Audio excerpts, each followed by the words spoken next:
आखिर रामायण काल में हनुमान जी को कोई भी नहीं हरा पाया था। आखिर वो कौन सा योद्धा था जिसे हनुमान जी भी नहीं हरा पाए थे। तो वीडियो को अंत तक जरूर देखना। उससे पहले वीडियो को लाइक करके चैनल को सब्सक्राइब अवश्य करें। साथ ही कमेंट में जय श्री राम या जय बजरंगबली जरूर लिखे। तो चलिए वीडियो को शुरू करता हूँ। एक बार एक बड़े तपस्वी थे जिनका नाम मच्छिंद्रनाथ था।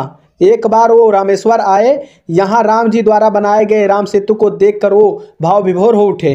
ये देख वो प्रभु की भक्ति में लीन हो गए और समुद्र में स्नान करने लगे। वहां पर हनुमान जी बानर भेष में मौजूद थे। तभी उनकी नजर मच्छिंद्रनाथ पर पड़ी। उन्होंने सोचा कि इनकी परीक्षा ली जाए। हनुमान जी की लीला से वहां जोरों से बारिश शुरू हो गई। बारिश से बचने के लिए हनुमान जी एक एक पहाड़ पर वार करके गुफा बनाने लगे। ये करने का उद्देश्य ये भी था कि मच्छिंद्रनाथ का ध्यान टूटे और उन पर नजर पड़े। जैसा हनुमान जी ने सोचा वैसा ही हुआ। मच्छिंद्रनाथ का ध्यान उनकी तरफ हो गया और हनुमान जी के बानर रूप से कहा, तुम ऐसी क्यों मूर्खता कर रहे हो? प्यास लगने पर कुआं नहीं खोदा जाता? क्या पहले तुम्हें अपने घर का इंतजाम नहीं करना चाहिए था? ये सुनकर हनुमान जी ने कहा कि आप कौन हैं? मच्छिंद्रनाथ जी ने कहा कि वो एक सिद्ध योगी हैं और उन्हें मंत्र शक्ति प्राप्त है। हनुमान जी ने कहा कि प्रभु श्री राम और महाबली हनुमान से श्रेष्ठ योद्धा संसार में कोई नहीं है। मैंने भी उनकी सेवा की है तो उन्होंने प्रसन्न होकर अपनी शक्ति का 1% हिस्सा मुझे दे दिया है। अगर आप सिद्ध योगी हैं तो मुझे हरा कर दिखाएं। अगर आपने ऐसा कर दिया तो मैं आपके तपोबल का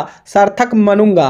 ये सुनकर मच्छिंद्रनाथ ने वानर की चुनौती स्वीकार कर ली। हनुमान जी ने मच्छिंद्रनाथ पर लगातार बड़े से बड़े 7 पर्वत फेंके। मच्छिंद्रनाथ ने अपनी मंत्र शक्ति का प्रयोग कर उन सभी पत्थरों को मूल स्थान पर वापस भेज दिया। ये देखकर हनुमान जी गुस्सा में आ गए और उन्होंने वहां मौजूद सबसे बड़ा पर्वत अपने हाथों में उठा लिया। ये देखकर मच्छिंद्रनाथ ने समुद्र के पानी की कुछ बूंदे अपने हाथ में उठा लिया। इन बूंदों को आकर्षण मंत्र से सिद्ध कर हनुमान जी के ऊपर फेंक दिया। जैसे ही हनुमान जी को वो पानी की बूंदें स्पर्श हुई तो स्थिर हो गए। वो हिल नहीं पा रहे थे।